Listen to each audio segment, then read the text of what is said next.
Hi everyone, and welcome back to the Perkins Custom Swimbait YouTube channel. Appreciate everyone taking some time to watch today's video. In today's video, I want to go over some of the reasons that I throw big swim baits the majority of my time on the water. And this kind of got posed to me by a buddy of mine over the past couple of days, and he was asking me kind of, when I go out basically by myself, like what do I take? So I wanted to kind of talk about that in the sense of like what do I typically take to the lake, and then some of the reasons why. Because when I go to the lake by myself, and this is, majority of the time if I'm not fishing a tournament. However, I will say I have fished tournaments throwing completely swim baits, and that's all I've taken. So that is one of the biggest key things that I want to kind of brush on as to why do I primarily just take the swim baits. So he posed me that question, and it kind of was something that got me thinking as to, well, why do I really just take swim baits? That's the only thing it is. And what the main reason that I throw the majority of my time, big swim baits, whether that be the big hard bait glides like the Jethro, or it be something like a big soft bait, kind of like this mag draft here. Either way, my whole motive behind throwing a big bait is to catch that big fish. And I know that sounds like it's the most obvious answer in the world, but at the same time, the challenge with throwing the big bait, and you end up getting into especially once you go above like the, let's just say 6-inch size, your number of bites start going down. So you start getting into this, am I actually even having fish look at the bait? Are they even interested in the bait? And it becomes one of those situations to where you're starting to second guess yourself all the time, because it could be, quite a while in between bites.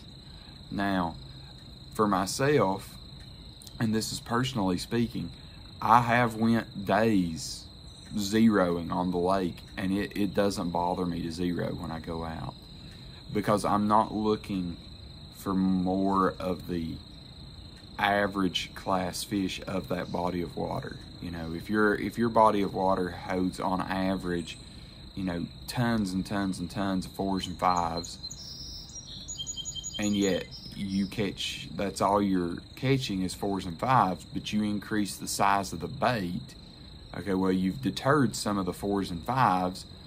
Now you're getting into like the 8s, 9s, and 10s that lake holds.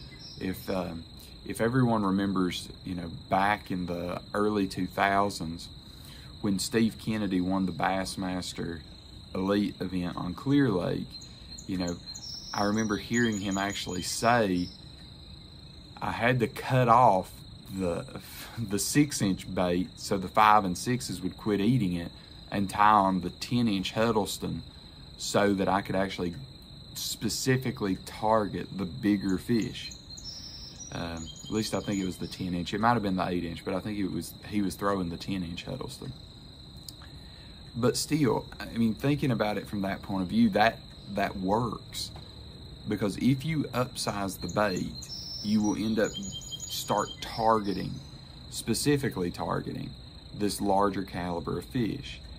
And that is something that I've kind of gotten into myself, that I enjoy fishing for more of a trophy style fish than I do just going fishing to catch fish. I prefer to target the bigger fish.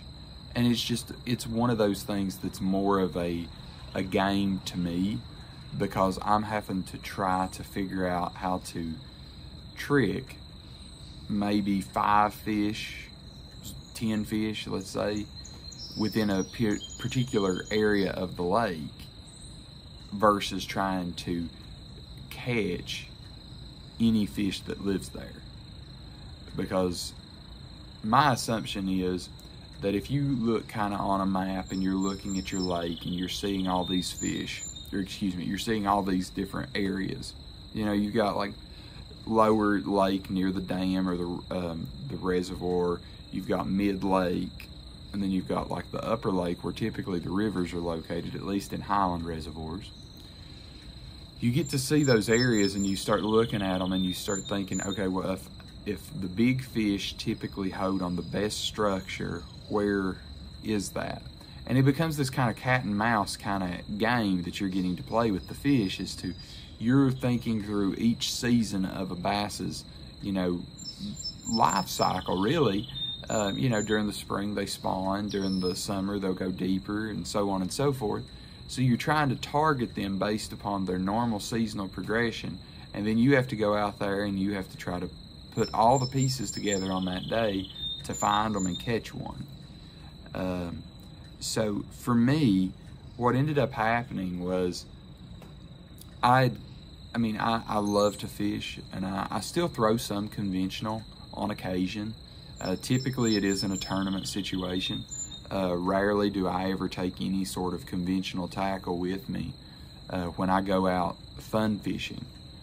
For me personally, I take a big bait, and that's about it.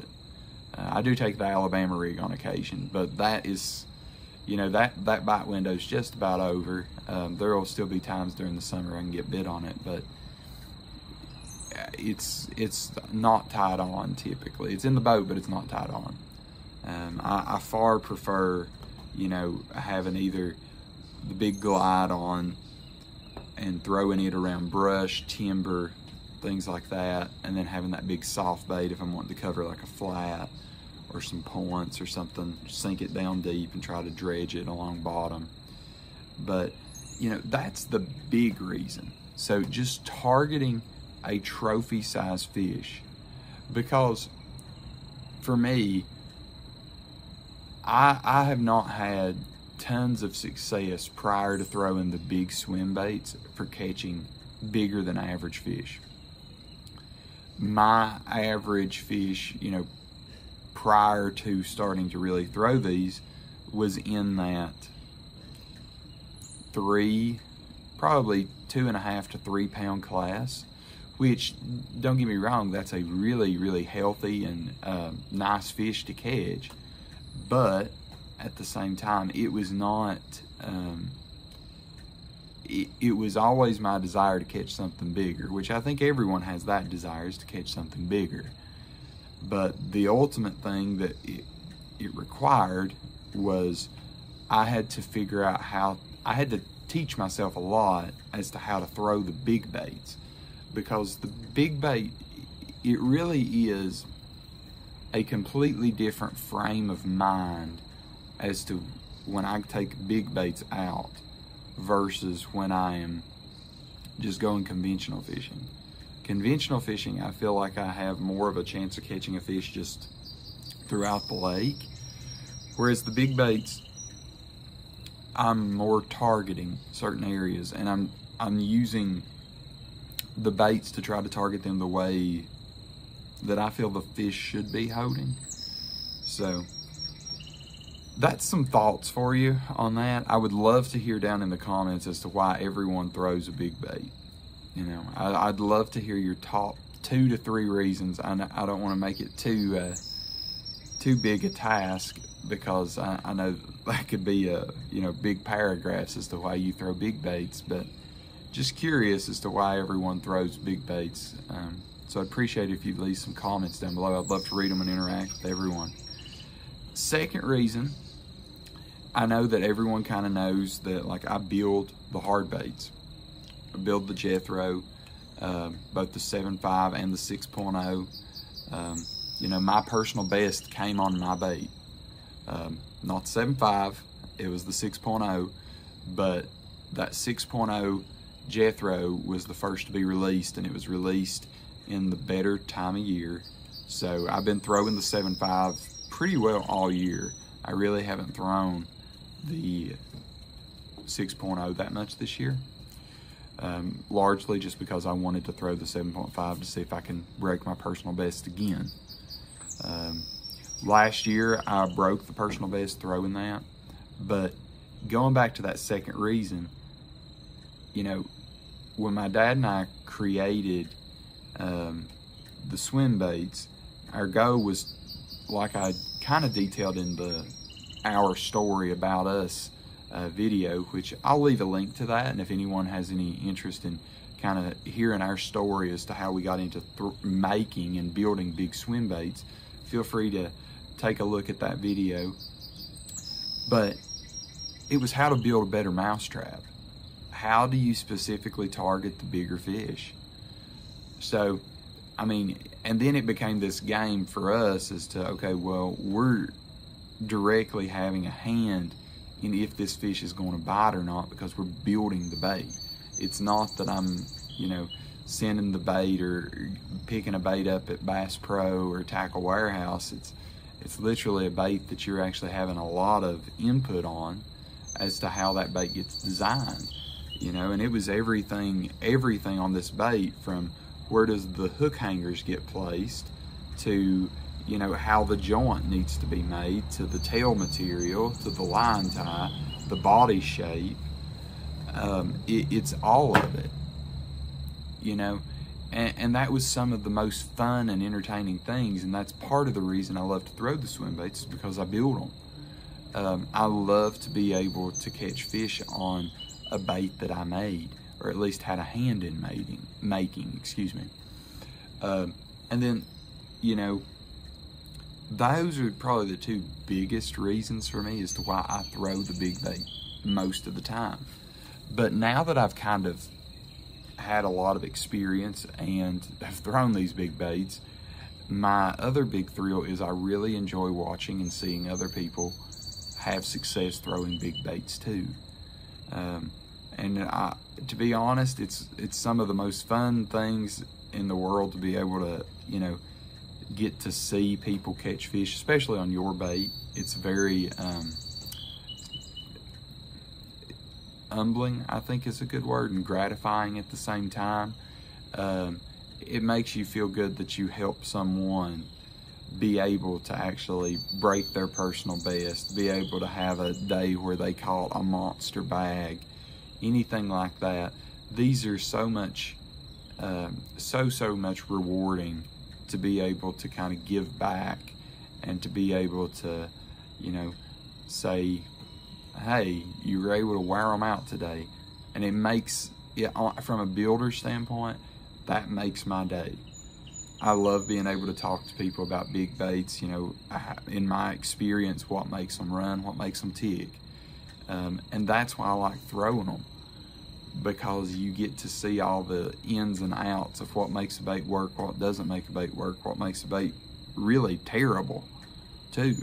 Because I've had those. You know, you try to build a topwater and it sinks. I had one of those 3 weeks ago, you know. So it's like that. It's just it's the ins and outs of every single bit of it. But I wanted to do this kind of quick video because that's me personally. And I prefer to throw the big bait. I love throwing big baits. And I guess, you know, I've kind of gotten into it now to where that really is predominantly what I throw. I mean, I fished a tournament this past weekend, and you know, we didn't do that great, but I ended up throwing a big bait majority of the day. I would say 75% of the time probably. And, you know, I mean, ultimately, the fish just didn't latch hold of it. I pulled the fish we needed. I found them. My buddy had actually found them the day before, and then we went in there and we both threw big baits for them, and we were pulling the right fish. It's just when the fish would hit the bait, you know, they would either swipe at it, you know, hit the head, not the hook. You name it, we saw it. It's just one of those days where they were not hyper aggressive into wanting to eat it. And, you know, those days happen. And you got to remember, you're throwing a bait that is so much bigger than what a lot of guys are throwing. And believe me, this is not under any circumstances saying that throwing... Dogs are awake, as you can tell. They're very much active. But, and they're having a good time. So,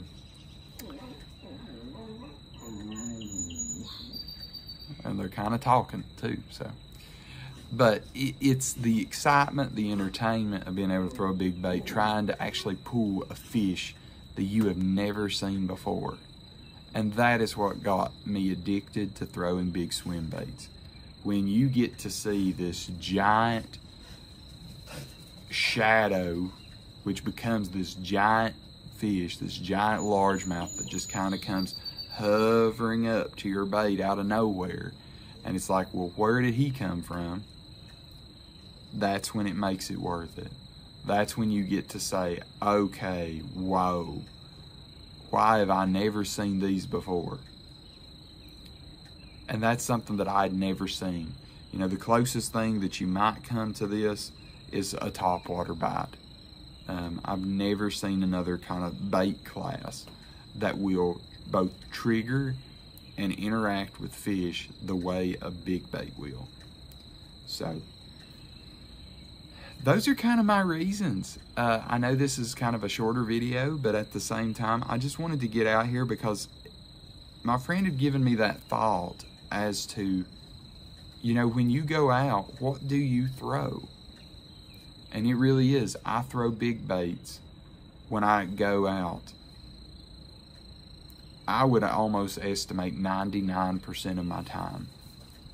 Rarely do I ever take conventional with me. There is occasional times during the fall when I will take like a spook or a walking style bait when they're just schooling on bait and it's just easier to cast and it's easier to get into the fish. But outside of that and outside of the Alabama rig, I predominantly like to take and throw a big bait. Now, with that being said, that also results in zeroing sometimes. But hey, for me, it's okay to zero and to not have a fish every day. Because that one giant, to me, is more valuable than catching all of these sheer numbers of fish. So, I appreciate everyone's time. Thank you all so much for watching today's video. If you've enjoyed this video, please hit that little thumbs up button down below. That helps the YouTube algorithm be able to, know that people are enjoying it, and it helps share it out. Please hit that little subscribe button and the notification bell. That helps allow you to know when new videos are coming out, and that allows us to help continue to grow our channel and be able to build our community here. So, I really appreciate everyone taking some time, and I'll see you in the next video.